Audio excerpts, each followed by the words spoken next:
Bueno, buenas tardes compañeras y compañeros, ¿cómo estás Camilo? ¿Cómo estás, Rafa? ¿Todo bien? Espero que anden bien, compañeros y compañeras. Volvemos con un nuevo programa de Tribuna TV.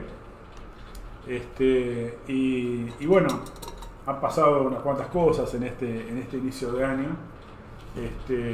Y vamos a hacer un raconto, pero bueno, un poco el tema que pusimos como tema central es el 100 aniversario, ¿no? de la muerte de Lenin, que se conmemoró el 21 de enero. Y que bueno, de alguna manera plantea una discusión sobre la vigencia de Lenin, de su pensamiento, la vigencia de la revolución socialista. Y en este sentido, bueno, podemos hacer un raconto de algunos hechos de actualidad como para justamente poner en discusión eso, ¿no? Sí, una efeméride muy importante porque hablamos, digamos, del líder del partido bolchevique, ¿verdad? Pero un revolucionario que llamativamente no está siendo levantado por las organizaciones que se reivindican o se reivindicaban leninistas, ¿no? Y nos referimos, digamos, al Partido Comunista y afines, para decirlo en términos amplios. Y es indicativo porque Lenin es ineludible, ¿no? Es decir, no hay manera de dibujar su trayectoria y como Marx, como Trotsky, que digo, son personas que al reivindicarlas uno reivindica todo su obra, digamos, y su Sí, claro, el caso de Lenin acción. es una personalidad, es una figura inseparable de la Revolución Rusa, inseparable de la lucha por el comunismo internacional, la fundación de la Tercera Internacional o Internacional Comunista. Por lo tanto, el hecho de que haya partidos, creo que el Partido Comunista publicó un tuit, pero no veo que haya escrito sobre el tema del aniversario, nada, ni en sus redes se ve mucha referencia a este hecho. Y bueno, pareciera ser que aparte el Partido Comunista Ruso también está en esa línea porque vi que había habido algunos cientos nada más de personas en el mausoleo, digamos, haciendo presencia ante el aniversario de Lenin. Y bueno, el Partido Comunista Ruso está muy integrado al apoyo al gobierno de Putin, ¿no? Es decir, incluso en la propia guerra de Ucrania. Y bueno, es un partido comunista totalmente nacionalista, en este sentido anti-internacionalista y también restauracionista, ¿no? Es un partido comunista que no se plantea realmente la lucha por el socialismo, sino en todo caso negociar con el gobierno de Putin una participación mayor de ese partido y en todo caso algún retoque, pero no un cambio social de alguna manera que ponga en juego o en jaque a la camarilla de Putin. Pero tenemos hechos de la política mundial que están marcando, bueno, lo que pusimos también en el título, el agotamiento, la decadencia del capitalismo, ¿no? Es decir, está expresado en las guerras, ¿no? Tenemos guerras en casi todos los continentes, o acciones militares, dependiendo, pueden ser más profundas o menos profundas, la guerra de Ucrania en particular entre la OTAN y Rusia, perspectivas de guerra también en relación a las Coreas, a la cuestión de Taiwán y China, es decir, la unificación de China que enfrenta la negativa del gobierno de Taiwán, pero también maniobras del imperialismo yanqui en relación a sus negocios con Taiwán. Y bueno, después el fenómeno que es dominante en este momento, que es la cuestión de Palestina, ¿no? La masacre, el genocidio que está perpetrando el gobierno sionista de Israel, sobre todo en Gaza, aunque también una brutal represión y asesinatos a cada rato en la propia Cisjordania. Tenemos un panorama entonces donde el desenvolvimiento del propio capitalismo conduce a estas barbaries, ¿no? A estos elementos de genocidio. Y para discutir un poco la cuestión de la vigencia de Lenin, seguramente muchos digan, bueno, no hay vigencia porque se derrumbó la URSS o porque se restauró el capitalismo en China, o hay un proceso restauracionista en otros países, como en Cuba, en otros lugares. Bueno, el tema justamente es cómo el capitalismo festejó, celebró la caída del muro de Berlín, el derrumbe de la URSS, y estaba optimista en la posibilidad de una expansión de los negocios, la explotación de obreros de esos países en forma directa por el capital internacional, apropiarse de riquezas naturales, de fábricas, una cantidad de condiciones para la producción, y todo eso se agotó en 2 décadas prácticamente, o en menos, en un proceso que llevó a la explosión nuevamente a todas las contradicciones del propio capitalismo, y que llevó también a los regímenes donde se restaura el capital, ¿no? A China, a Rusia, a una situación de impasse, ¿no? De una situación de estancamiento de su posibilidad de desenvolvimiento, que entra en contradicción con el capital financiero internacional, y a la vez las nuevas pujas entre fracciones imperialistas para ver quién se apropia de esos territorios, ¿no? En este caso, la guerra de la OTAN marcó, de alguna manera, 2 estrategias. Una era la alemana, que buscaba una asociación con Putin, con Rusia, en la cuestión energética, por ejemplo, y por otra parte... El capital alemán tenía puestos muchos intereses, ¿no? Exacto. Era un problema de, tengo esta estrategia porque soy más humanitario. Era una manera de ir a un proceso de asociación y de ir apropiándose sobre las competidoras, ¿no? De la propia Europa. Exactamente.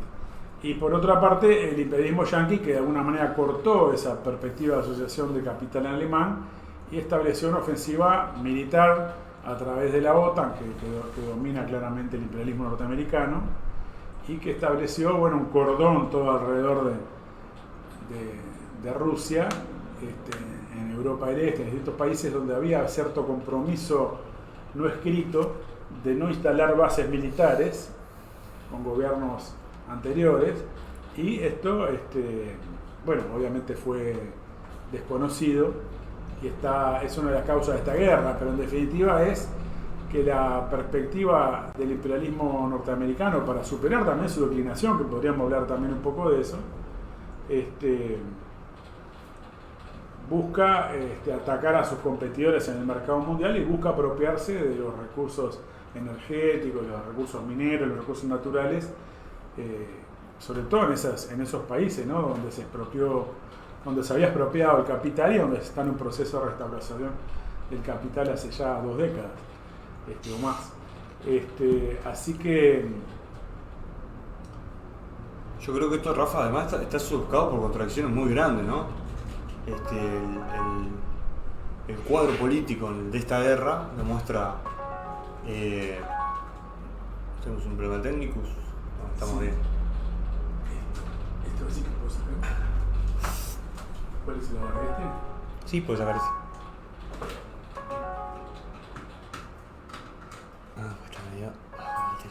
Ahora sí. Perdón, se nos estaba por quedar sin batería la computadora y quedamos sin transmisión.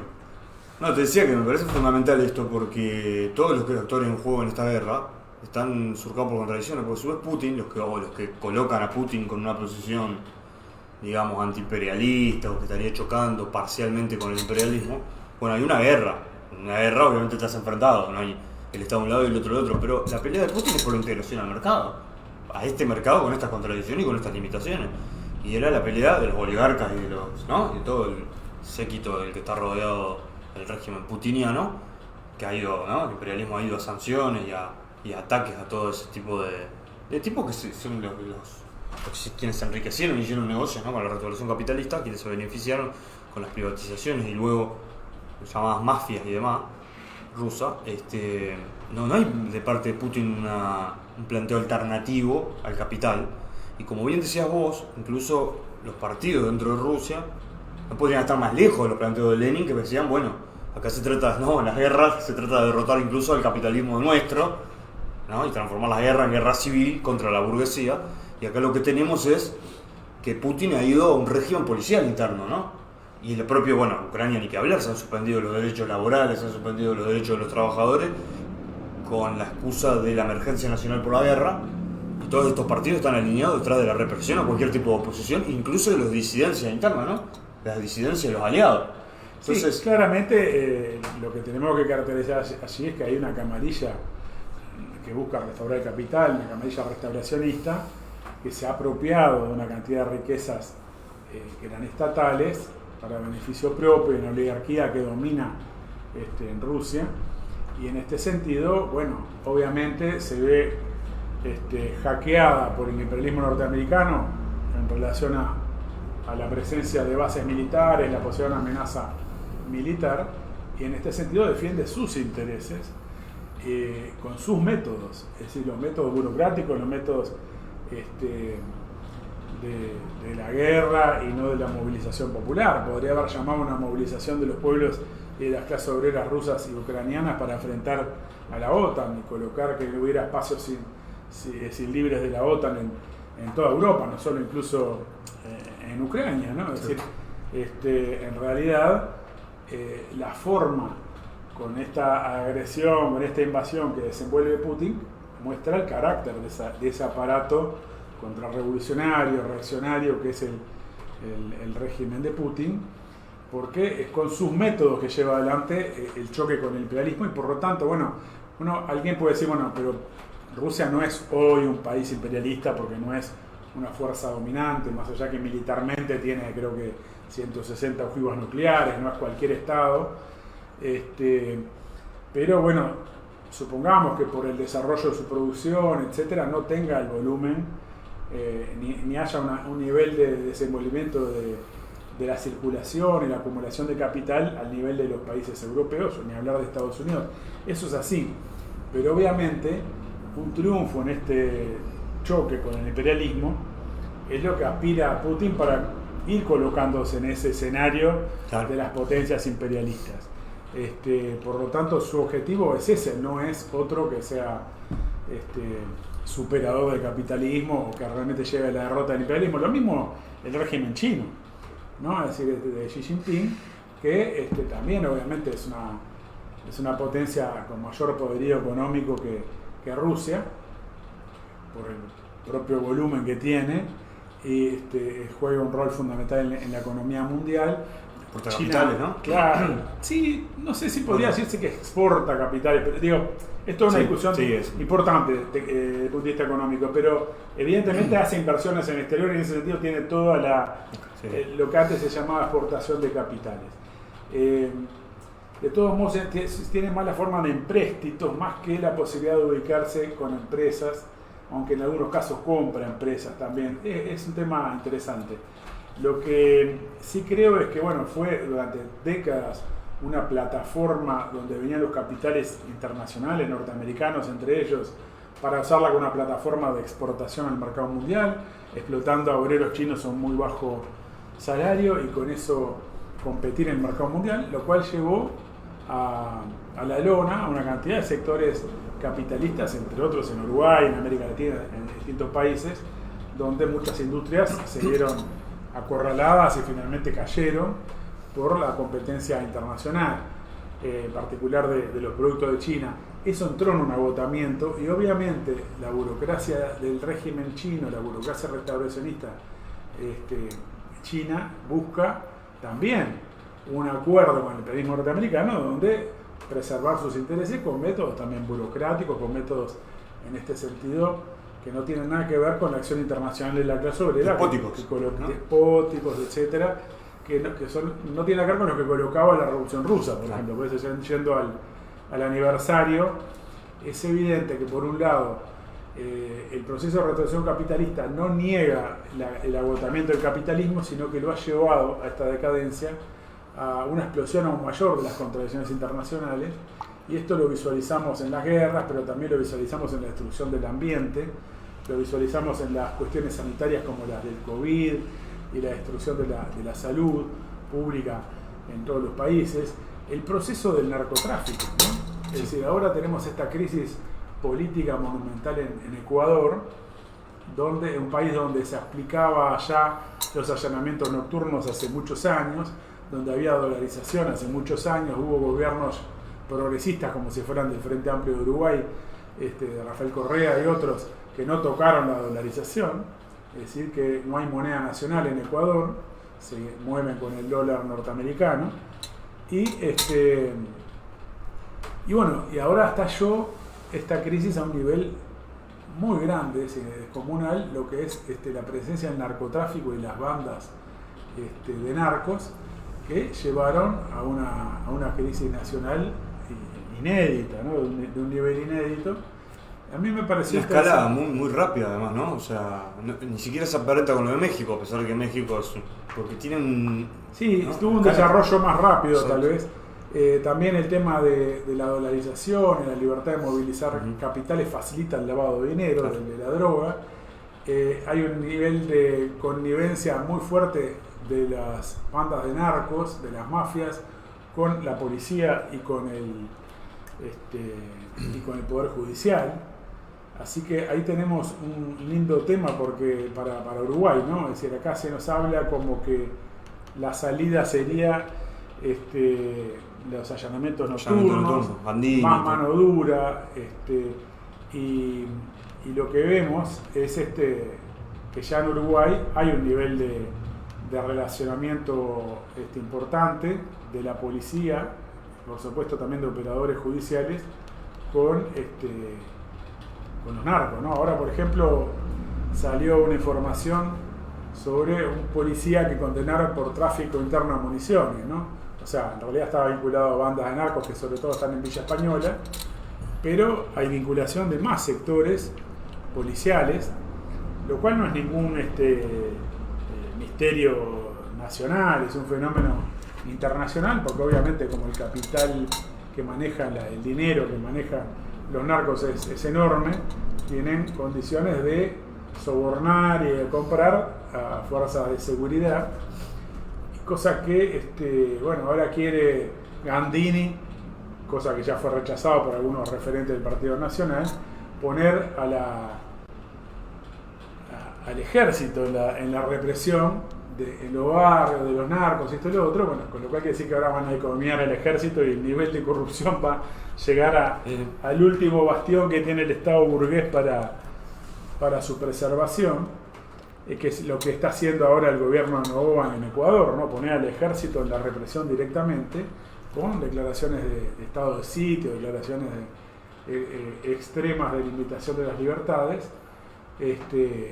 Bueno, lo cual quiere decir que estamos ante un proceso de composición del Estado capitalista en Ecuador, que es reflejo de esta crisis y este agotamiento del régimen capitalista, ¿no? A su vez que se discute, porque el problema del narcotráfico, de la descomposición de las fuerzas de seguridad, de inseguridad y el Poder Judicial, a su vez se discute la legalización de de las anfetaminas, de todo tipo de droga, la despenalización donde juega un rol toda esta izquierda institucionalizada, parlamentaria y bueno, porque fue moderada, ¿no? el mito que instaló George Soros, pero también José Mujica, de que la legalización de algunas drogas, o de todas eventualmente, iba a ser el mecanismo para terminar con el narcotráfico. Le sustraía el mercado del narcotráfico, dice, pero Claro, convertir a cualquier droga en una mercancía más, atadas a las leyes del capital, pero esto quiere decir que van a tener más libertad todavía para pudrir a la juventud y a la sociedad. Pero además se transforma en una propia rama del negocio, ¿no? En otra rama. Porque, sin duda. Yo recuerdo el caso de Argentina un boliche, no recuerdo el nombre, el Lau, era en inglés, un nombre en inglés, boliche electrónico, murieron 5 jóvenes, creo que 2018 o 2019, en todo caso antes de la pandemia, y murieron por pastillas adulteradas. Entonces empezó un lobby muy fuerte, una corriente muy fuerte de legalización de este tipo de drogas, donde ya hay empresarios que desarrollan toda una rama para la calidad, para garantizar la calidad de esa droga, ¿no? Por otra parte hay competencias por el tipo de droga, las drogas que vienen de la coca, por ejemplo, o de la marihuana, o de otros, las artificiales. Con las químicas, ¿no? Con los productos químicos. Obviamente el hecho que el capital se vuelque para obtener una ganancia a estos rubros donde se trata de afectar la salud de la población, las condiciones de vida de la juventud, la alienación, ¿no? La alienación, etcétera, bueno, es otra expresión más de esta decadencia. Sí, como vos decís, gran parte de esta izquierda integrada al régimen burgués, al régimen capitalista, coloca la cuestión de la legalización bajo la idea de achicar riesgos, control de daños, ¿no? Control de daños, etcétera, producir un mercado más legal. Y esto, incluso un integrante del gobierno de coalición de derecha, que es Daniel Radío, que es un jerarca vinculado justamente a la cuestión de las drogas en el gobierno, viene planteando, por ejemplo, ahora legalizar la venta de marihuana para turistas, quitar algunas restricciones, es decir, facilitar la venta de la marihuana, poder comprar en distintos lugares, no solo en farmacias.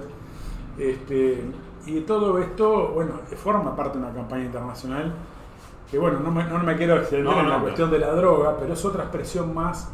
Y en este caso, en general, la política dominante, que es la que impulsa por ahora el gobierno yankee, en algún momento se puede pasar a la legalización, el día que controlen el mercado lo plantean legalizar seguramente, pero es la idea esta de que van a través de una mayor presencia policial o del ejército, la cuestión de los allanamientos nocturnos, la mano dura, etcétera, etcétera. Se acabó el recreo en el eslogan que habían colocado los fachos locales de Cabildo Abierto. Es un planteo que ha fracasado en el mundo. Y el ejemplo más claro es el de Ecuador. Es decir, quieren aplicar la política que está fracasando en Ecuador y la política que está fracasando en la mayor parte de los países. Por otra parte, hay muchas denuncias. Rafa, y en el propio Estados Unidos, porque la situación en Estados Unidos es el fentanilo y todo tipo de drogas, de ese tipo de drogas, opiáceos, es brutal, ¿no? Sin duda, no. Y las denuncias que hay en relación, por ejemplo, a los gobiernos como el de Bukele o el propio gobierno de Noboa en Ecuador. Bukele es un gobierno que hace gala de ser mano dura y está denunciado de estar vinculado a unas bandas de narcos, o sea, como que está afectando el negocio de los competidores de esa banda, y lo mismo se dice de Noboa en Ecuador. No sé qué tan ciertas son esas denuncias, pero son denuncias públicas que cualquiera puede ver en internet contra los principales referentes de la política de Bukele en El Salvador, ¿no? Es decir, de represión contra las bandas de narcos, y que sus principales jerarcas en esa área están involucrados o vinculados a otros grupos de narcos. Quiere decir que está todo podrido el Estado burgués, y el Estado burgués es incapaz de resolver esta cuestión de la inseguridad, porque es decir, no va a poder combatir el narco sin afectar el secreto comercial y bancario. El otro día algo dijo José Mujica de que había que ver dónde se lavaba la guita, pero su gobierno no tocó en lo más mínimo el secreto bancario, y en este sentido es pura palabrería. Es decir, en el programa del Frente Amplio no se plantea eliminar el secreto bancario ni comercial, y por lo tanto es una frase más que larga como una especie de filósofo de boliche, no como un planteamiento político a desenvolver. Y tampoco hay ningún tipo de medida para los enormes cargamentos de droga que se encuentran todos los días en Europa y que provienen de Uruguay muchos, o pasan por Uruguay. No ninguna medida técnica, porque lo que se anuncia de presidencia es que, bueno, en junio van a andar los escáneres, casi que un aviso, que hasta junio no va a haber escáner, o el escáner que hay no alcanza. Creo que los escáneres ahora logran escanear una parte, un 3% de la totalidad de los contenedores que pasan por el puerto de Montevideo, y desconozco si aún con esos escáneres descubrirían algo que adentro de un paquete de flan o de budín, creo que budín era, budín. De alfajores. Y de alfajores había droga. Quiere decir que estamos hablando de que se mueven toneladas de droga en el puerto de Montevideo. Se descubre una parte, sobre todo donde llega, porque acá casi nunca se descubre.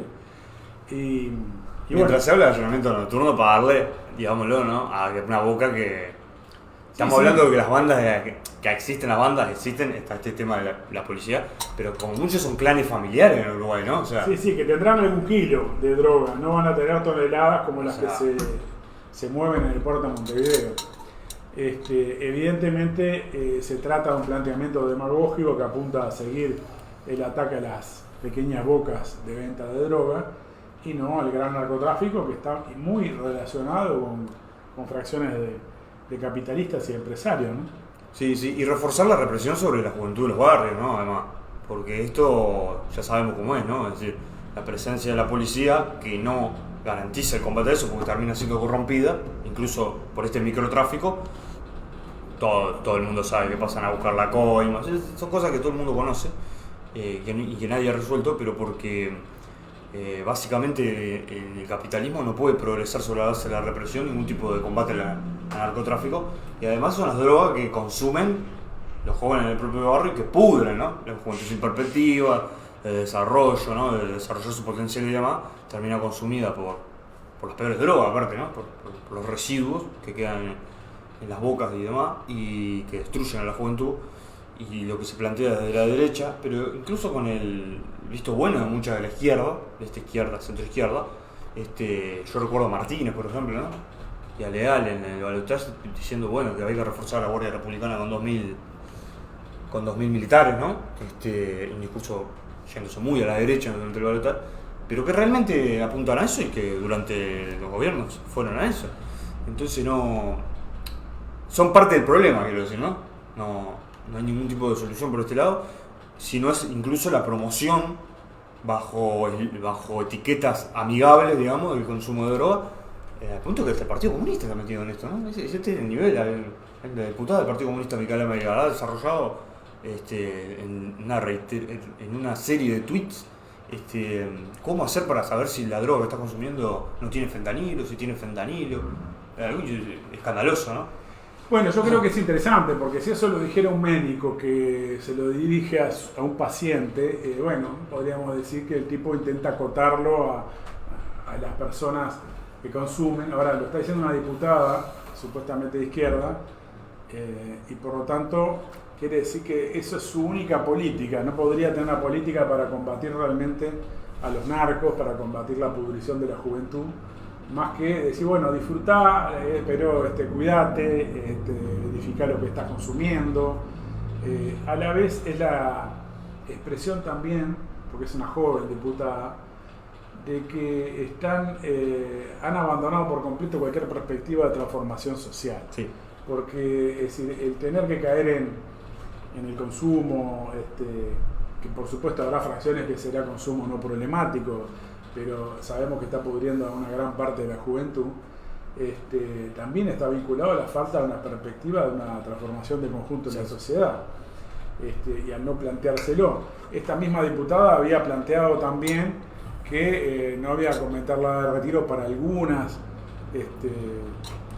oficios, entre ellos la prostitución. No podía haber una prostituta que trabajara hasta los 65 años, es decir que no se plantea ni siquiera una transformación social en ese terreno de combatir que una mujer tenga que vender su cuerpo para sobrevivir, y por lo tanto este es otro aspecto de la decadencia del capitalismo que estamos mencionando y la descomposición del capitalismo, que son, por ejemplo, las reformas laborales y jubilatorias. De las reformas laborales que, por ejemplo, Milei intenta llevar a través del decreto nacional de urgencia, el DNU, que está en cuestión porque la justicia argentina se lo suspendió en aplicación. Están podando artículos, ¿no? También eso es la ley ómnibus, pero en el DNU, que había habido una interposición de un recurso, sí. Había habido un, no se dice amparo, pero medidas cautelares, digamos, de la justicia en un primer lugar. Bueno, ahora hubo un fallo más firme que dice que no es vigente, pero más allá de eso, es un planteamiento de libertad total de los capitalistas para hacer lo que quieran con los trabajadores, despedirlos cuando quieran sin pagarles un peso, modificarle las condiciones de trabajo y las jornadas, los horarios, de cualquier manera, es decir, prácticamente limitar la negociación colectiva a través de solamente de negociación colectiva en determinadas condiciones. Y esto de alguna manera me trae a la cuestión de pedido ya en Uruguay, ¿no? Porque de alguna manera pasó sin pena ni gloria que una empresa multinacional, más allá que está instalada en varios países, en Uruguay también, que despidió 250 trabajadores, de esa manera descabezó al sindicato de pedido ya. La burocracia de FUESI, del sindicato del comercio, no llevó adelante una movilización de todo el comercio, lo dejó negociando con su asesoramiento y lo llevó a decir sin ninguna movilización del conjunto de los trabajadores del comercio. y tampoco convocando a los gastronómicos y a otros sectores a pegar juntos, ¿no? Porque obviamente esto era una cuestión para movilizar a toda la clase obrera, pero sobre todo a gastronómicos y comercio.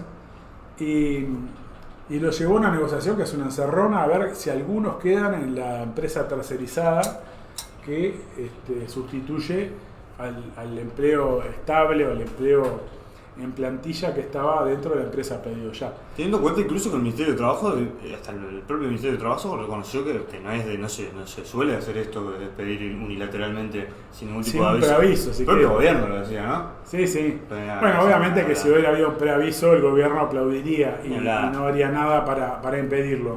Pero lo que tenemos acá es que no hubo realmente una confrontación, no de parte de los compañeros de Pedido Ya, que estaban en condiciones de inferioridad, obviamente que estaban despedidos, y con una organización sindical siendo descabezada, nueva y descabezada, sino que estamos hablando de la dirección de FUES y la dirección del PCNT, y en este sentido la negativa a impulsar una movilización de conjunto favorece esta política de precarización y descabezamiento de los sindicatos.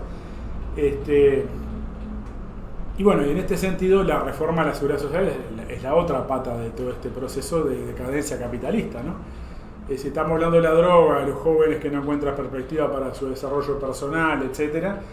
Y lo que establece esta reforma de la seguridad social aprobada por el gobierno y que de alguna manera fue viabilizada por la oposición al no hacer ninguna oposición, es que muchos jóvenes van a estar sin empleo, porque van a haber veteranos trabajando, va a favorecer el trabajo precario, la calidad del salario, porque va a ser más difícil encontrar un empleo, es decir, aumenta la competencia entre trabajadores y hace que los jóvenes van a tener que trabajar muchos más años para recibir menos jubilación.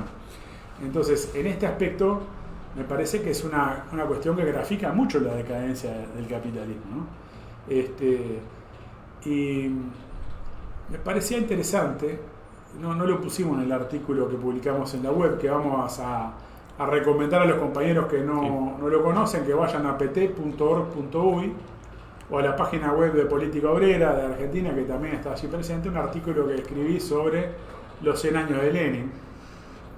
No lo pusimos ahí, pero cuando murió Lenin, creo que fue el 26 de enero, que se publica en el diario El Día, que dirigía José Valle de Ordóñez, que fue presidente en 2 oportunidades, principal líder colorado y vallista de principio del siglo, principio del siglo XX, perdón. Hay un artículo muy elogioso de Lenin, cuando muere Lenin, que se llama De pie, ha muerto Lenin. Se discute si lo escribió Valle de Ordóñez o lo escribió Domingo Arena, en realidad está sin firma, pero está en la página editorial del Día, eso no podía salir sin el aval de Valle de Ordóñez. Entonces la discusión sobre la autoría de la pluma no tiene ningún sentido. Los vallistas actuales, los de Correo de los Viernes de Sanguinetti y otros, discuten que no fue Valle. La cuestión es que hay un artículo muy elogioso, si bien discrepaban con la lucha por el comunismo, obviamente Valle de Ordóñez no era comunista, era un gobierno democrático burgués, consideraba que era una labor civilizatoria, una labor de hacer avanzar a Rusia, muy importante la que había desarrollado Lenin. Bueno, las actuales generaciones de lo que queda del vallismo es, de alguna manera, grafican lo que es la descomposición del capitalismo. También se está expresada la descomposición de sus referentes políticos, sus partidos, ¿no? Es decir, como de aquel vallismo que buscaba con el Estado generar un desarrollo capitalista incipiente en el Uruguay, llevaron a la privatización del vallismo, que quería introducir algunas reformas a favor de la clase obrera, a la destrucción de las leyes obreras y de la legislación laboral y la cuestión de la seguridad social. Es la expresión de un ciclo capitalista que se agota, ¿no? Es decir, que las expresiones ideológicas, políticas del capitalismo, sus partidos, están en decadencia también. Es decir, son distintas expresiones de la composición del capitalismo, y cuando todas estas expresiones y contradicciones estallan de la manera más brutal en la masacre y genocidio palestina, la guerra en Ucrania y la tendencia a la quita de conquistas a la clase obrera, también en Francia, no solo en el atrasado Uruguay, Bueno, la izquierda, la centroizquierda se integra más al capitalismo, ¿no? Es decir, esta es la contradicción que tenemos que buscar superar. Como cuando el capitalismo revela cada vez más su carácter reaccionario, su carácter sin salida para la humanidad, los que antes se proclamaban comunistas y socialistas se integran a la gestión capitalista y en este sentido dejan descabezada, dejan sin orientación a la clase obrera, y es necesario construir una organización obrera, socialista, y en este sentido es el llamado del Partido de los Trabajadores, e incluso bueno, la intervención electoral del Partido de los Trabajadores, eventualmente la conquista de una bancada parlamentaria obrera y socialista, tiene que estar al servicio de construir realmente una herramienta de la clase obrera para desarrollar una revolución social y una transformación social superadora del capitalismo, ¿no? Totalmente, Rafa. Y además, que una izquierda que no se plantee, es que plantee como solución y como eje de toda su intervención que hay que ganar este año las elecciones y a partir de ahí hacer no sé qué cambio, qué mitigar, qué anular. Que yo leía ahora a la muchacha, a la senadora de Muniz, creo que es, la senadora de creo que es del Frente Libre, del Frente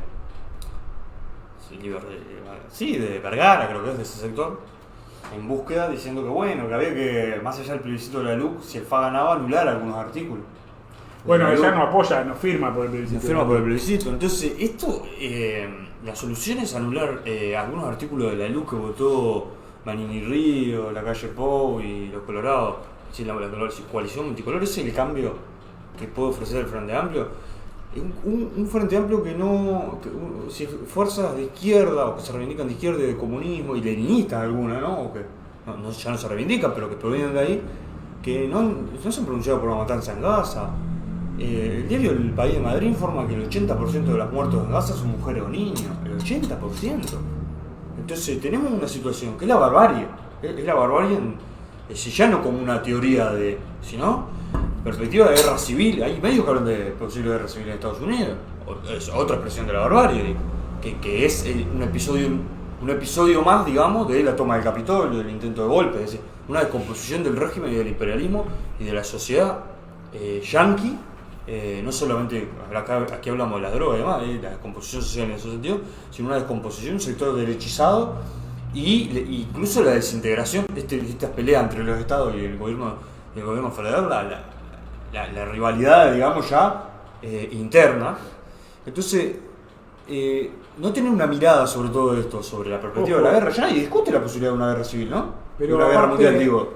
Nadie discute que hay una guerra creo mundial. Que está claramente, es decir, la opinión de los que siguen por lo menos esto, es claro que es una guerra entre la OTAN y Rusia y no una guerra en Ucrania. Solo muy pocos grupos se creen todavía la historia que es una guerra de ucranianos contra rusos. Otro elemento, para que no quedar solo como que es una expresión de crecimiento de la derecha en Estados Unidos, también hay una cantidad de movimientos, por ejemplo, la cuestión de Palestina y de jóvenes, incluso en Harvard, en las universidades que son bastante selectas, de repudio al genocidio de Israel.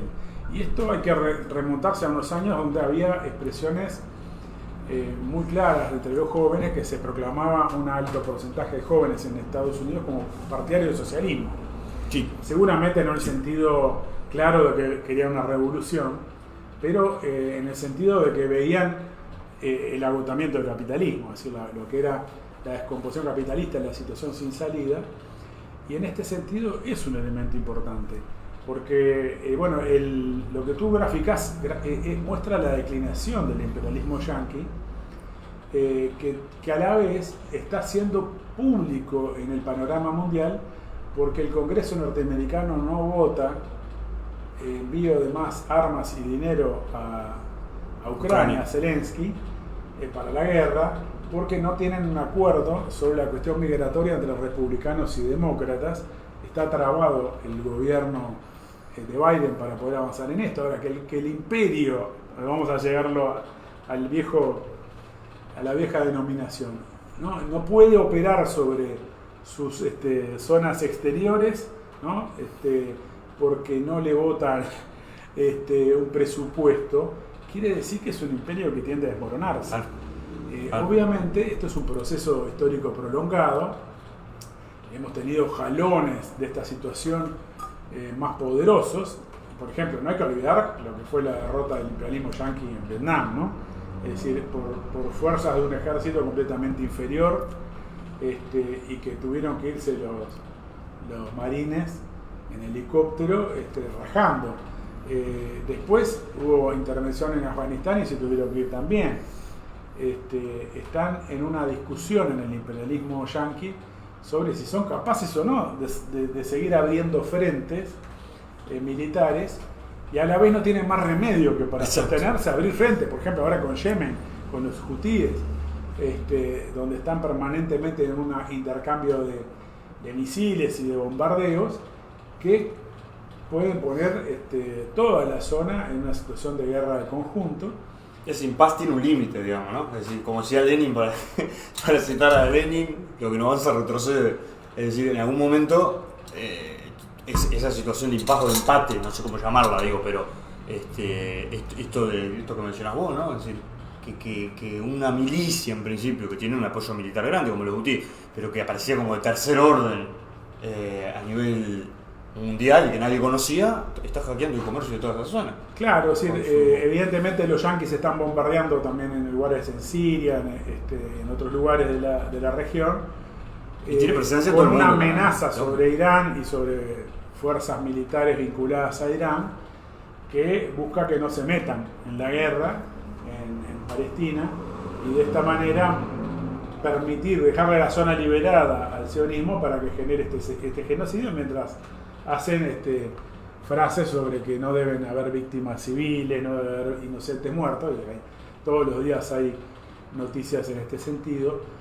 Está otro fenómeno, ¿no?, que tiene que ver con, cuando hablamos de la decadencia del imperialismo norteamericano, que la ONU mayoritariamente ha votado el cese al fuego, y ahora está en discusión en la Corte Internacional de Justicia el planteamiento de Sudáfrica de que acá hay un genocidio, y ahora la Corte Internacional de Justicia estableció un no sé si se llama fallo, pero una primera resolución que le pide a Israel una serie de medidas para acotar la masacre y para permitir entrar ayuda humanitaria. Portate bien, bien, sí. Una serie de cosas que no comprometen mucho, pero que así todo, el Estado sionista, el Estado de Israel, dice que son antisemitas, los de la Corte Internacional de Justicia. Acusan de antisemita a todo lo que se mueva y no esté con ellos, y que no les permita hacer libremente este genocidio, esta destrucción entera de Gaza, mientras hay jerarcas de gobierno que siguen insistiendo en tirar bombas atómicas, que siguen insistiendo en que hay que expulsar hasta el último palestino de Gaza, establecerse allí. Obviamente hay negocios de por medio, además de una cuestión de establecer el Gran Israel, un Estado que expulse definitivamente a los palestinos, a los árabes. También hay un planteamiento de negocios en la cuestión energética, del gas natural. Pero esta situación, de alguna manera, de que Estados Unidos no logra controlar a la ONU propiamente en conjunto, más allá del veto que pueda ejercer a nivel del Consejo de Seguridad, sí. Queda en absoluta minoría, ¿no? Así, con muy pocos votos a favor de Israel, incluido el Estados Unidos, sí, el Israel y 8 más, y la inmensa mayoría de los países, que son países en su enorme mayoría sometidos a Estados Unidos, ¿no? Económica y políticamente. A pesar de eso, es una expresión más de esta decadencia, ¿no? Sí. Y en el sentido de que nadie, es decir, a nivel popular, todo el mundo ve que es una masacre, hay cada vez más movilizaciones, ningún gobierno quiere comprometerse del todo, y bueno, en el mejor de los casos se abstienen, como el miserable gobierno de Uruguay o el de Milei, y bueno, son todas también expresiones de esta decadencia. Y está lo de Argentina, ¿no? Todo lo de Argentina, Rafa, que a mí me parece, antes de meternos mismo en lo de Argentina, a mí me parece que, mencionando lo de Milei, hoy leía, por ejemplo, una encuesta donde sube 7 puntos del rechazo al gobierno de Milei en la población entre diciembre y enero, ¿no? 20 días de diferencia, creo. Y lo que se me ocurría, leyendo esa noticia, es cómo lo que sube como una novedad tiene un agotamiento tan rápido, ¿no? Pero no solo por Milei, sino lo pensaba en Estados Unidos cuando sube Trump, se agota Trump, sube ahora, se agota él y vuelve Trump a parecer como una... pero por impulso, ¿no? O sea, no aparece una alternativa, no hay una izquierda que plantee una salida, o la izquierda que aparece no con el discurso antisistema, sino que aparece con el discurso y con el programa de salida y dicen, tengo este programa, son los adversarios de la izquierda, son los que hablan de comunismo, porque Milei dice, son de comunistas, nadie reivindica a Lenin y el tipo vive hablando del comunismo. Bueno, eso fue interesante, ¿no? Porque mientras no estuvimos saliendo, estuvo la presentación de Milei en Davos, en el Foro Económico Mundial, donde se reúne con la casta mundial, con las oligarquías financieras y económicas del mundo, los jerarcas de la ONU, los jerarcas de los gobiernos y el Fondo Monetario, y quedó todo el mundo anonadado con el discurso de Milei. Describe el diario El País de Madrid, que es un órgano, digamos, no sospechoso de mucho izquierdismo, y dice que estaba todo el mundo con enorme expectativa en Milei, y cuando empezó a hablar todo el mundo se empezó a mirar porque decían, este tipo es un delirante. Por otro lado es un farsante. Hay un muy buen artículo del compañero Marcelo Ramal en la página de Política Obrera sobre el discurso en Davos, porque el tipo que se presenta como libertario en realidad está utilizando medidas despóticas de gobierno. No es que es el reino de la libertad. Un gobierno que gobierna por decreto, que larga un decreto de necesidad de urgencia sin que pase por el Parlamento para eliminar la legislación laboral, después pretende una ley ómnibus que le da superpoderes por 2 años para poder legislar sin pasar por el Congreso, sin pasar por el Parlamento, que pretende generar un protocolo de movilización para que la gente no pueda ocupar la calle, y que si 3 personas juntas, más de 3 personas están juntas, estaría prohibido. Es algo que solo recuerdo de la dictadura militar en Uruguay, que se decía cosas por el estilo. Eso es el libertario. Es decir, es la aplicación despótica del poder del Estado, de la represión más brutal a fondo, el desconocimiento de las leyes y de las libertades más básicas, para aplicar un programa de ataque a los trabajadores, y que, por otra parte, tiene la dificultad de que genera contradicciones intercapitalistas muy fuertes, porque evidentemente la situación que está enfrentando hoy Javier Milei, donde ha tenido que recortar su ley ómnibus en más de 100 artículos, y de que está negociando a ver qué puede sacar, tiene que ver con que hay fracciones capitalistas que dicen, mirá, loco, la política que vos impulsás me hace quebrar, me lleva a la lona, así no. Y entonces se llega a hablar, por parte incluso de algunos libertarios, es decir, partidarios de Milei, de que estamos ante un gobierno que agoniza, cuando acaba de asumir. Agónico, increíble. Porque, claro, un gobierno agónico, porque si no logra llevar adelante esta ofensiva ahora, y se empantana, bueno, evidentemente va a una crisis de conjunto. Y por otra parte, hay intereses de fracciones de capitalistas de que, bueno, en algún momento tirarlo. O por lo menos, salvo que lo logren controlar profundamente. Es decir, hay contradicciones muy fuertes, y se da este fenómeno de la inmensa colaboración, sin embargo, del partido peronista, de los parlamentarios peronistas, los gobernadores peronistas, la burocracia de la CGT, que convocó un paro aislado para dentro de no sé cuántos días, cuando lo convocó, para casi un mes por delante. Y que seguramente ahora se dé por satisfecha con esta acción del día 24. Lo dimos todo, dimos todo lo posible, pero a la vez ese nivel de colaboración es insuficiente para Milei. Esta amenaza que se filtró en la prensa, aparentemente por un ministro de toda la parte de infraestructura, de obras públicas y todas esas cosas, que dejó filtrar que Milei dijo en una reunión que iba a matar, les iba a quitar toda la plata, los iba a dejar sin dinero a los gobernadores peronistas que le hicieran oposición, y lo tuvo que destituir. Lo cual, un mes después de que asumió tener que destituir a uno de los superministros que tenía, es increíble. Le sigue dando poder a Caputo, que es una persona que es del riñón de Macri, si bien se le pegó a Milei, que fue el que generó todo el problema del endeudamiento con el Fondo Monetario, el lío de la deuda del Banco Central, al que Milei lo atacaba sistemáticamente como un incompetente, ahora es el superministro. Exacto.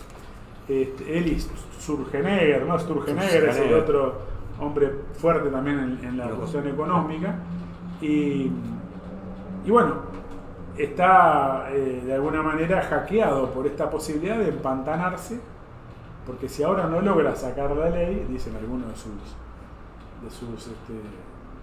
los ideólogos liberales que lo apoyan, bueno, estaría ante un gobierno que poco menos que estaría agonizando. Y Rafa, y además hay que decir que, primero que el kirchnerismo está guardado. O sea, según se filtró en algún momento, Cristina dio la orden, bueno, que se queme. Lo cual revela, ¿no?, el grado de empatía, como dice ahora, por el pueblo, porque que se queme significa... Que se queme significa que ya hubo un 25,5 de inflación en diciembre y otro tanto en enero, y se viene una inflación similar en los meses que vienen. Sí. Y los ajustes de la jubilación, imagínense un 50% de inflación en 2 meses, ¿no? Quiere decir que el salario se te baja a la mitad. La jubilación, etcétera. Con lo cual se habla después de ajustar por inflación, pero a partir de abril y no reconociendo la deuda de estos meses. Con lo cual quiere decir que se produjo un saqueo de las jubilaciones y los salarios que explica obviamente esta caída que tú decís en el apoyo al gobierno. Que también hay que remarcar que si bien ganó un balotaje, Milei, sus votos propios eran un 30%. Un 30%, tiene una bancada minoritaria y absolutamente. la bancada es minoritaria, pero quiere decir que de los 56 que lo votaron, hay 30 que se sienten más responsables y hay 26 que se sienten menos responsables. Exacto. Bueno, contra Massa lo votó a este delirante, pero no tiene una afinidad como para defenderlo a muerte. Exacto. O sea, algo extremado que es que, bueno, el kirchnerismo, incluso por interés propio, dice que se queme, que me permita a mí recomponerme, ganar el prestigio perdido, digamos, el recambio. Sin embargo, los periodos son tan cortos que eso no se estaría dando. Si quién agarra la manija. Por un lado pasa eso, ¿no? Porque... bueno, hay que ver, hay que 45 días no se recompone nada. Hay que ver cómo se produce este proceso, pero lo que sí está claro es lo siguiente. El que creía que este proceso electoral iba a llevar a un gobierno fuerte, un gobierno estable, un gobierno que podía llevar a un programa profundo, está claro de que no es así. Esto no quiere decir que no pudiera haber eventualmente un desenvolvimiento que llevara a una derrota de la clase obrera, con represión y todo, pero eso está lejos de haber sucedido. Exacto. Entonces, creo que, bueno, acá tenemos que decir que, nuevamente, recomendar ir a la página web de Político Obrera, a los medios de las redes sociales, de YouTube, donde se expresan más claramente el seguimiento que ellos realizan de la situación política, pero hay una agitación política importante planteando la necesidad de la huelga general de la clase obrera para derrotar el DNU, para derrotar la ley Omnibus y para lograr un aumento de salario inmediato. Sí. Porque el problema es, mientras discutimos de leyes, cuando vas al supermercado todo te subió. Y entonces el salario viene cayendo en forma estrepitosa y la burocracia peronista de la CGT no establece una reivindicación salarial. Es decir, está dejando que pase la confiscación del salario de las jubilaciones y por lo tanto esa es su mayor contribución. Alguien decía, creo que era un peronista, que el paro no era contra las patronales, ¿no? El paro buscando una negociación con el gobierno del peronismo, no la CGT propiamente dicha, ayudar a la bancada peronista, a los gobernadores, etcétera. Y en este sentido como dice Milei, es un paro político, pero no es un paro para tirar a Milei, es un paro para buscar una negociación con Milei del peronismo y generar una especie de una bisagra, digamos, en esta cuestión.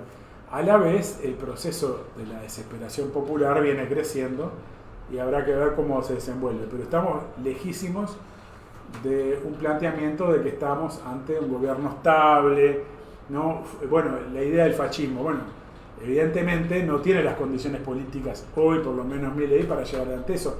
La capacidad de movilizar a una base propia cuando se está matando de hambre al pueblo es muy difícil. Es decir, es distinto, en general los fascistas movilizan a sectores desesperados cuando son otros los que están matando de hambre al pueblo. Y diciendo que ellos van a reordenar la economía y salir de esa situación. Pero este hombre llegó al poder, llegó al gobierno y desató una inflación mucho más elevada de la que estaban sufriendo en Son contradicciones muy violentas, Rafa. Hay que decir que una de las muletillas de Milei era la casta empobrecedora. Él salió con la casta y está empobreciendo, no sé si más, pero al mismo nivel. No, más. Bueno, ni hablar. Por la velocidad del ritmo de la inflación. Es decir, entonces, son contradicciones muy profundas y hay que decir que me parece importante, y lo dice por ahí Político Obrera en algún artículo, que si cayera el gobierno, es decir, Clarín habla de gobierno agónico, los canales de Clarín hablan de gobierno agónico, no caería por una acción de masa. Esto también es hasta cierto punto pero novedoso, ¿no? Sí, pero puede despertar una acción de masa. Exacto. No olvidemos que, ya que estamos recordando el aniversario de Lenin, el propio zar estaba sacudido por una disputa de una oposición burguesa y una oposición dentro del propio aparato de la monarquía. Bueno, tiraron abajo los burgueses a Rasputín, ¿no? Sí. Y había una disputa por el gobierno entre burgueses en relación a la orientación para la guerra imperialista, la orientación en general económica fue un aditamento, digamos. Forma parte de un proceso de composición por arriba que se puede combinar con un proceso de rebelión por abajo. En este caso lo que estamos viendo es que si bien todavía el proceso popular no podemos decir que esté en su punto más alto, bueno, ya lleva desde, ¿cuándo fue? El 10 de diciembre que asumió 45 días. 45 días, donde uno visualiza que en muchos lugares salen a cacerolear en forma autoconvocada, es decir, a través, se forman algunas asambleas populares en algunos lugares. Hay un proceso autoconvocatorio también en muchas luchas. Entonces, este hay proceso... Una memoria además, ¿no? Hay una memoria del proceso del 2001, que no se agota de un día para otro. Así que creo que este proceso puede empalmar una crisis por arriba con un proceso de lucha muy importante por abajo, y en este sentido, bueno, es típicamente un periodo de descomposición del Estado burgués y de perspectivas justamente hacia una creciente acción popular, de agudización de la lucha de clases y perspectiva de una posible levantamiento popular. Entonces no comulgamos, no nos hemos sumado a la idea de que bueno, había que votar a Massa porque era la forma de protegernos contra esto. Ahora está claro, porque Massa le habló a los dirigentes de los sindicatos para que ni siquiera hicieran el paro.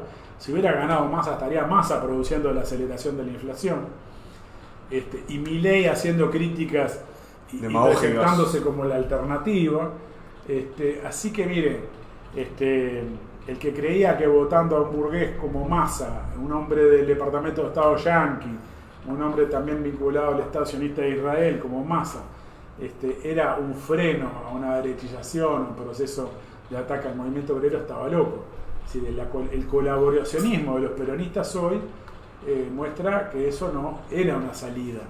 La salida está en la autoconvocatoria, la organización de coordinaciones interfabriles en las distintas zonas, es decir, la organización de un congreso obrero, la instancia del impulso de la perspectiva de la huelga general para lograr el aumento del salario, para lograr, obviamente, tirar abajo el decretazo del DNU, la ley ómnibus y todo lo demás, pero sobre todo para abrir una perspectiva de lucha con gobierno propio de la clase obrera, ¿no? Es decir, está planteada una crisis de régimen con esta cuestión, como está llevando adelante el gobierno Milei, y lo que está provocando conmoción tanto en términos de choque entre fracciones capitalistas como de crecimiento de la protesta a nivel popular.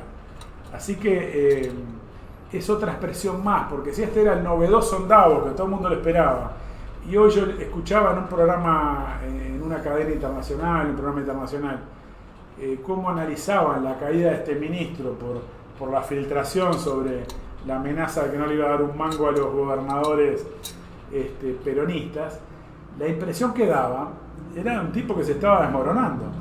Entonces, mientras Milei necesitaría mostrar que es un gobierno estable, que tiene capacidad de gobernar, capacidad de gestionar, incluso a nivel internacional se lo ve como un gobierno inestable. Exacto. Entonces, ¿qué capitalista va a poner guita? ¿No? Si voy a poner plata acá, voy a apostar por Milei, y si Milei mismo no da ninguna sensación de que tener mucha perspectiva por delante, solidez. Entonces, eso es otra muestra de debilidad de este régimen político. Y entonces tenemos que ver que no son fenómenos. Bueno, el fenómeno Milei, el fenómeno de la descomposición en Ecuador, el fenómeno de la guerra en Ucrania, la crisis política en Estados Unidos, ¿no? Ahora movilizaciones de sectores burgueses y pequeños burgueses del campo en Alemania y en Francia, y toda una serie de crisis políticas en los estados. La crisis política en España es monumental. Todos son fenómenos que, si los tomamos aisladamente, tendrán sus particularidades y sus ingredientes locales y nacionales, pero que muestran un proceso de composición de los estados capitalistas a la luz de una crisis y una descomposición del capital, una bancarrota de los estados, una perspectiva de caída de la producción, de aumento de la inflación a nivel internacional, que está hackeando al capitalismo mundial. Por lo tanto, bueno, la cuestión de la vigencia de Lenin, que obviamente volvemos a convocar a leer el artículo en la página web del PT. Muy interesante el artículo. Vamos a sacarlo con algunos retoques, porque fue un artículo escrito un poco rápidamente, desarrollar alguna cosa un poquitito más, y sacarlo como un folleto, de manera de poder desarrollar un poco más algunas cosas, porque la identidad entre la experiencia política y la acción de Lenin y la revolución en Rusia, incluso la cuestión internacional, la internacional obrera, el internacionalismo, la tercera internacional, todo eso hace que haya elementos muy importantes para la educación política de los militantes de la clase obrera, los militantes de izquierda, y que por ejemplo, bueno, para poner solamente una mención, Lenin desenvuelve una acción, por ejemplo, cuando se consolida un gobierno reaccionario tras una primera experiencia revolucionaria en 1905, que es derrotada por el zarismo, viene una experiencia de acción parlamentaria de los bolcheviques, de los socialistas, etc. Y luego esa experiencia va a ser recogida nuevamente por Lenin cuando polemice con algunas tendencias revolucionarias de comunistas, digamos, de izquierda, ultraizquierda, que colocaban que había que no intervenir en el Parlamento ni en las elecciones, que estaba superado ya eso. Y Lenin ya está superado para nosotros, pero no para las grandes masas. Está toda la experiencia de los bolcheviques en relación a la utilización revolucionaria de las elecciones y el Parlamento. Intervenimos en el Parlamento para destruir el Estado capitalista, no para consolidarlo, no para convertirnos en la pata izquierda del régimen democrático burgués y del Parlamento, sino para construir las condiciones para la revolución socialista, para la lucha por la dictadura del proletariado, para la lucha por un gobierno obrero, y en este sentido es importante tomarlo hoy como experiencia.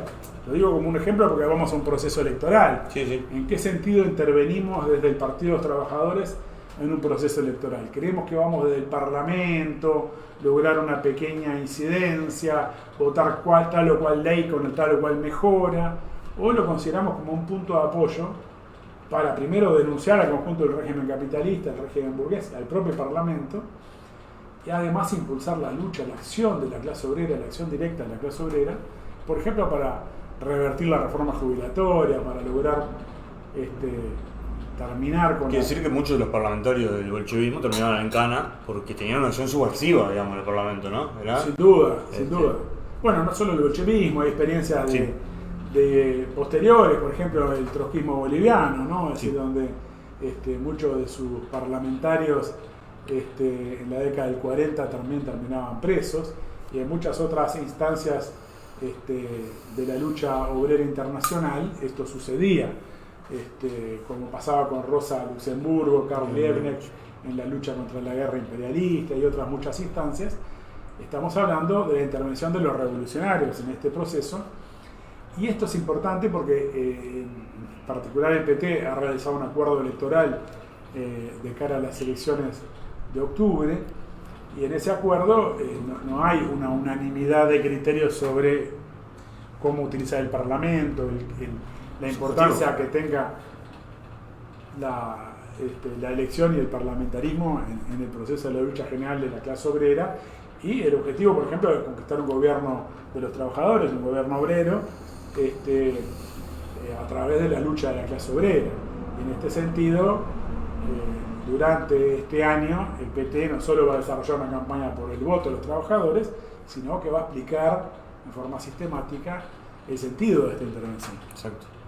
Y en este sentido, la experiencia de Lenin, la experiencia de los bolcheviques, la experiencia de la Revolución Rusa es fundamental para la formación política de nosotros como militantes revolucionarios, militantes socialistas. Y la preparación, además, ¿no? Tener una preparación indica, entre otras cosas, mantenerse crítico con la acción de uno mismo, ¿no? Sin duda. No embellecer un proceso porque uno está interviniendo ahí. Claro, ¿no? Exactamente. Rafa. Y entonces, sobre todo, hay compañeros que deciden, por ejemplo, que no van a intervenir en las elecciones. También hay en los sindicatos compañeros combativos, compañeros luchadores. Y en este sentido, bueno, llamamos una reflexión también, porque el problema es que si uno se limita a la acción sindical, por más combativa que ésta sea, está todavía en un terreno reformista, de lucha por tal o cual mejora, contra tal o cual ataque capitalista. Entonces logra un convenio colectivo y después viene el gobierno y cambia, que es otro elemento de la situación actual, cambia la proyección de inflación futura y produce una rebaja en el ajuste a los trabajadores públicos, por ejemplo, ahora en enero, y por lo tanto eso también va a pegar en las jubilaciones porque por el índice medio de salarios, otra serie de efectos que hacen que el gobierno está recaudando a través de una medida económica. Bueno, vos lográs tal o cual medida puntual, y en este sentido te la arrebatan está luego. acotada porque las tendencias del capitalismo, la acción de los gobiernos, es a sabotear cualquier mejora y a atacar a las conquistas. En este sentido, limitarse a una acción sindical es limitarse a una lucha por reformas parciales en el marco capitalista. Para lograr plantearse una lucha de conjunto hay que establecer una discusión de otro tipo, una discusión estratégica, y la intervención en las elecciones se puede utilizar también en términos reformistas, creyendo que vas a lograr un diputado y con eso producir grandes cambios, con negociaciones con los otros diputados, o lo considerás como parte, como entendemos nosotros, parte de la educación y la preparación de los trabajadores para la lucha por su propio poder, por un gobierno de trabajadores. Exacto. Rafa, con eso como andamos de tiempo, pero quería mencionar antes de irnos que ayer estuvimos por el desfile inaugural, estuvimos en la Plaza Libertad más que nada. El carnaval, vamos a aclarar. Sí, los compañeros que nos acá, el desfile inaugural de carnaval. Bueno, que es un desfile muy amplio, muchas personas. Hoy de hecho había continuado el desfile de escuelas de Zamba y se da por 18 de julio, bueno, concurre una cantidad inmensa de personas y es una instancia ideal, fue una instancia ideal para la juntada de firmas, había muchos compañeros juntando firmas de diferentes grupos, sindicatos. Firmas por la reforma constitucional contra la reforma jubilatoria. La calle Pou, contra el saqueo jubilatorio. Bueno, por la anulación de la SAFA, por el momento, los 3 puntos son contra la reforma jubilatoria, que se retrotraiga la edad jubilatoria a los 60 años, que la reforma llevó a 65, y un salario mínimo igual al salario. Una jubilación mínima igual al salario mínimo nacional. Que levanta un poco la jubilación mínima, que está por detrás del salario mínimo nacional, y la derogación de la SAFA, ¿no? Que bueno, en diferentes países tienen otros nombres. Son las administradoras privadas del fondo de pensión. Estos son los 3 puntos que golpea el conjunto, digamos, de la reforma jubilatoria, o a la enorme mayoría de la reforma votada por el gobierno multiderechista de la coalición. Y es una campaña de firmas que el Frente Amplio no apoya, ¿no? Es una campaña de firmas que el Frente Amplio no apoya. Más allá de algunos grupos que algunos sindicatos boicotean abiertamente, sectores de la burguesía sindical boicotean. Y que algunos grupos del Frente Amplio han apoyado, a regañadientes, pero han apoyado, han tenido que apoyar. Y que, bueno, el PT ha estado en un principio con los compañeros del Movimiento Nacional de Defensa de la Seguridad Social, los compañeros de ATCS han encabezado este proceso, el sindicato del Banco de Previsión Social, que es, digamos, el banco que se encarga justamente de la administración y de la cobertura social, digamos, de los trabajadores y jubilados y el pago de las jubilaciones, se encarga de la parte más gruesa, digamos, del pago de las jubilaciones. Este sindicato, junto con el Movimiento Nacional de Defensa de la Seguridad Social, han sido los que han sido la punta de lanza, cuando todavía ni el PCNT ni ninguno de los grupos del Frente Amplio se había pronunciado sobre esta proyecto alternativo, digamos, que tenían en su momento los compañeros de ATSS. La verdad es que la gente firma. Basta mencionar reforma jubilatoria, la gente ya se acerca a firmar. Bueno, hay una encuesta, ¿no? Una encuesta muy importante que indica que más del 60% de la población está dispuesto a firmar o lo está dudando, y los que están en contra no llega al 20%. No llega. O sea, 14, los que seguramente, entre los que seguramente no voten y muy seguramente no voten, creo que alcanza el 14%. O sea, hay una parte que ni siquiera se pronuncia, quiere decir que es aplastante, lo cual viene a mostrar que aquellos que dicen que quieren izquierdizar el Frente Amplio primero han fracasado estrepitosamente, ¿no? Sí. Me refiero a los que colocan esta perspectiva de supuesta izquierdización a través de la candidatura de Carolina Cose, la actual intendenta de Montevideo, y que los que presentan el Frente Amplio como una expresión política de la unidad de los trabajadores y sectores populares es una evidente deformación y falsedad, porque la expresión de esa unidad están los sindicatos, las cooperativas de vivienda, las organizaciones de estudiantes que impulsaron esta campaña, y que la expresión política de esa campaña en todo caso están otras fuerzas. Bueno, en ese sentido, el acuerdo que desarrollamos con la Unidad Popular, el Frente de Trabajadores en Lucha y el Partido de los Trabajadores, uno de sus ejes es llevar adelante esta campaña por la cuestión de la seguridad social, no solo la intervención electoral luego hacia las internas de junio y las elecciones de octubre, sino que tiene un tema central, y va a haber un acto seguramente a mediados de marzo sí, de todas estas organizaciones. No descartamos que puedan sumarse otras, seguiremos insistiendo en este sentido. Y bueno, en este sentido, constituir un bloque, un planteamiento de unidad de organizaciones que ayude, que contribuya a llevar adelante esta lucha también, ¿no? Totalmente. Nada, Rafa, eso, dejar remarcado que la verdad que la disposición de la gente a firmar es impresionante. Nosotros nos quedamos sin volantes, las declaraciones que hemos sacado no hemos quedado sin volantes, digo, hay una avidez por firmar, pero la gente ya está informada, digo, ¿no? Nosotros tenemos acá un volante específico, una declaración del partido, donde planteamos, bueno, que es parte, apelar a la movilización, las calles y demás, y la juntada de firmas, obviamente, es parte fundamental, pero realmente, o sea, creo que el PCNT informó 100.000 firmas, bueno. ATSS informó. ATSS fue, bueno, falta un pedazo, falta un tramo todavía de campaña, pero yo creo que las firmas están. Sería bueno que fuera aplastante la cantidad de firmas que se presenten, pero me parece esto fundamental porque es un parteaguas, como decías vos, Rafa, ¿no? Esto es un parteaguas, clarifica, o se está con las AFAP, ¿no? Que curran con el ahorro de los trabajadores, o se está con los trabajadores y con esta lucha fundamental que es contra. Es una, como hemos dicho en otros programas, una plataforma elemental que nadie puede estar en contra, nadie que siga a la izquierda puede estar en contra. Bueno, hay gente que se dice de izquierda está en contra, llamando Borsi, Carolina Cose, hemos mostrado acá en otro programa, Rafael ha hecho un video muy instructivo donde se demuestra que no se les cae un tweet por esta campaña a ninguno de los líderes. Entonces, es importante para que los compañeros saquen conclusiones. Sí, otro elemento que me parece importante es que se realizó una concentración el mismo día del paro a las 13 horas en frente a la Embajada Argentina, en la cual estuvimos presentes. Sí. Fue para las condiciones una concentración relativamente interesante, unas 600 personas capaz, sí. Pero había sido convocada sin paro a las 13 horas, o sea que imaginen en pleno enero que no era una convocatoria en las mejores condiciones. Quiere decir que fue realizado más para cumplir con las direcciones sindicales que para realmente generar una movilización.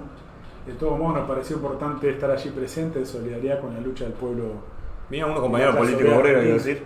¿Tuvieron algunos compañeros políticos obreros? Sí, hubo un par de compañeros. Yo no hablé con un compañero que está hace bastante tiempo acá y militó en el trotskismo de Argentina, que nos andaba buscando, hablamos un rato ahí, Diego, y que mira a veces el programa, pero había unas compañeras, había seguro, que nos estuvieron buscando ahí, nos encontraron, le mandamos un saludo obviamente, y bueno, a todos los compañeros políticos ahora que nos miran ahora o después, mandamos un saludo, es muy mirado en Argentina además, O no sé si muy, pero digo. ¿Son masoquistas, decís? Un poco, sí, votan a mi ley. No, bueno, porque nos miran a nosotros. Sí, por eso. No, y sí, yo creo que para las condiciones, para la fecha incluso, ¿no? En que fue convocado, sí, menos de 1000 personas habría 700 personas, 600 personas. Pero bueno, es raro también por otro lado, ¿no? La burocracia. Yo pensaba, lo digo, claro, no le cuesta nada, ¿no? No implica la votación de ningún plan, porque por lo pedido ya hubiera dado para mucho más, ¿no? Pensaba por otro lado. Sin duda podrían haber convocado marchas, podrían haber convocado a un boicot a pedido ya, podrían haber impulsado la unidad del comercio y los gastronómicos, un paro general, es decir, una cantidad de iniciativas para establecer una defensa de los 250 puestos de trabajo que no se llevó adelante, ¿no? Sino que se llevó a los compañeros a la encerrona en una negociación en el Ministerio de Trabajo. Bueno, yo no me quiero extender más sobre eso porque ya algo lo hemos tocado y entonces dejaríamos por acá exhortando nuevamente a discutir a partir del aniversario de Lenin la cuestión justamente de la vigencia de la lucha por la revolución socialista, la lucha anticapitalista. Se pongan en contacto además, ¿no? Los compañeros que nos miran, cosas, nos pongan en contacto. Que pongan opiniones en las publicaciones, discusión, qué les parecería que debemos desarrollar en este año nuevo que comienza. Y en este sentido, bueno, vamos a ir desenvolviendo a través de los programas, a través de otro tipo de videos también un poco estas cuestiones. Exactamente, Rafa. Bueno, dejamos por acá entonces. Nos vemos, compañeros. Nos vemos la semana que viene.